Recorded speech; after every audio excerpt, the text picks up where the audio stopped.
मला माझ्या जुन्या आठवणी आठवल्या की उन्हाळ्याच्या सुट्ट्यांमध्ये आम्ही विहिरीवरती पोहायला जायचो.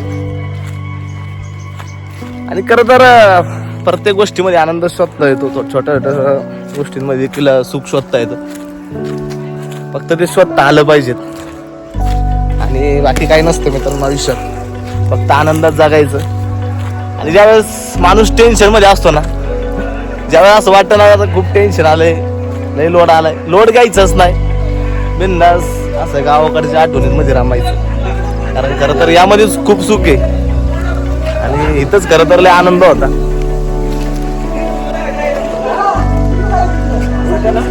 जॉन्टी रोड्स फ्रॉम शिवापूर आणि त्यात आम्ही पाहायला आले. खरं तर गावाकडच्या आठवणी मला नाही वाटत की यानंतरच्या पिढी आता या विहिरीवरती पाहायला येईल, किंवा यानंतरच्या पिढीतली मुलं विहिरीमध्ये पोहतील. किंवा ज्या आधीच्या आठवणी होत्या ना उन्हाळ्याच्या सुट्ट्यांमध्ये आम्ही कैऱ्या पाडायला जायचो, विहिरीत पोहायला यायचो. त्यावेळेस विहिरीवरती इतकी गर्दी असायची, पण त्यावेळेस विहिरीवरती पाणी कमी असायचं. आता विहिरीवरती पाणी पण आहे, पण विहिरीवरती पोहायला मात्र अशी गर्दी नाही आहे. ती गर्दी आता मोबाईलच्या दुनियेत हरवली. परंतु मला आठवणीत रमायला खूप आवडतं. की ज्या वेळेस मला असं वाटतं ना की आता आयुष्यामध्ये खूप टेन्शन आलंय, त्यावेळेस मी अजिबात लोड घेत जुन्या आठवणींमध्ये रमतो. कारण या आठवणींमध्येच खरं खूप मोठं सुख आहे. ते सुख आपल्याला शोधता आलं पाहिजे आणि बाकी काय आयुष्यात नाही आहे मित्रांनो. त्यामुळे आयुष्यातील प्रत्येक दिवस आनंदात जगायचा असतो.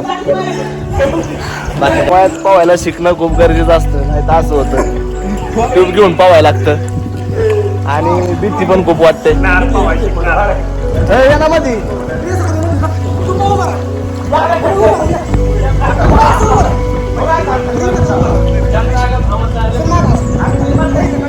त्यावेळेसची जी मजा होती ना मित्रांनो, आमची शेवटची पिढी असेल ज्यांनी खरं तर उन्हाळ्याच्या सुट्ट्या एन्जॉय केल्या. त्यावेळेस एखाद्याला जर पावताना आलं तर त्यासाठी अशी ट्यूब असायची. आणि ही आमची शेवटची पिढी. मला नाही वाटत की यानंतरची पिढी विहिरीवरती पावाय.